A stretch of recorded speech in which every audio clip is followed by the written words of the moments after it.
Hi, thanks for tuning in. This afternoon I wanted to share with you a fairly common occurrence that's happening at the moment, and we're sort of comparing it with renting a home versus buying a home. Now, for a lot of people in today's market, and we've actually had a lot of clients at the moment that are selling their existing homes to go into that rental market, not necessarily for any other reason other than cash flow situations at the moment within the economic area. Now, a lot of people that are doing that are in business situations that are trying to free up some cash, beg your pardon, so that things can actually go ahead a bit easier for them.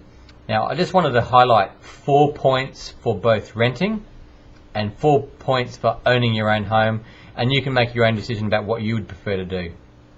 Okay, so ideally then, with renting your own home, the good thing is you have a fixed weekly fee, obviously, so you pay rent per week to the landlord, and it's not subject to interest rates going up or the Reserve Bank changing anything, so it's obviously quite good for structure.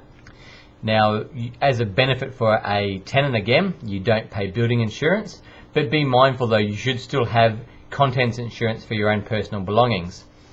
Okay, now there are also the benefits of no rates, and in Bundaberg, to give you a bit of an idea, the rates on the average home are going to be anywhere between $9.50 and probably $12.50 per half, so it's a saving of about $2,500 per annum, which $50 a week, don't get me wrong, it's an amount of money.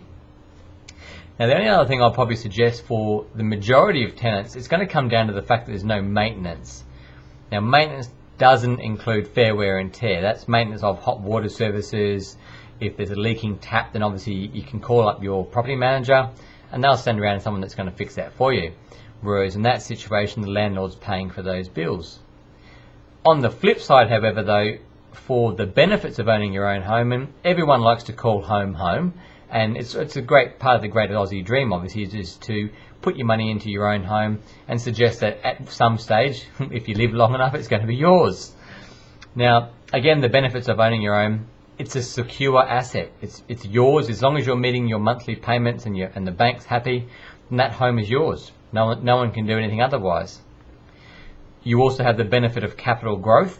So obviously at the moment in the Queensland market, while that's not a direct benefit today, over a 10 to 12 year cycle, capital growth can actually end up being an amount of money. And being the owner of that home, you get to appreciate that appreciation as well.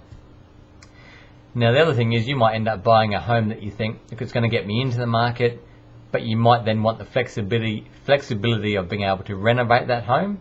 So that might be obviously choosing the colour, new kitchens, new bathrooms, and while they're expensive, you can do them to your own taste. Whereas as a landlord, you've got what you've got. Okay, and probably the last thing I'd suggest, when there's a shortage of investment properties or rentals available for tenants to look at, as an owner-occupier, you actually have the choice of area that you want to live in. Now, that probably sounds a little bit silly, but if you've got kids that want to go to certain schools or you want to send them to certain schools, if you're coming into an area which has a very low rental availability, you're not going to have that choice. You'll be looking simply for how much money do you pay a week and how many bedrooms has it got and does it work for me. Whereas as an owner-occupier, you've actually got a lot more flexibility as to what you want to do. So I think some very valid points for both sides, depending on what situation you're in financially. And at the same time, investing's not for everyone, so you might decide that you want to rent and buy your own investment property. So lots of things to discuss. So feel free to give me a call on 07 4151 3233. I'm happy to discuss things further. Thank you.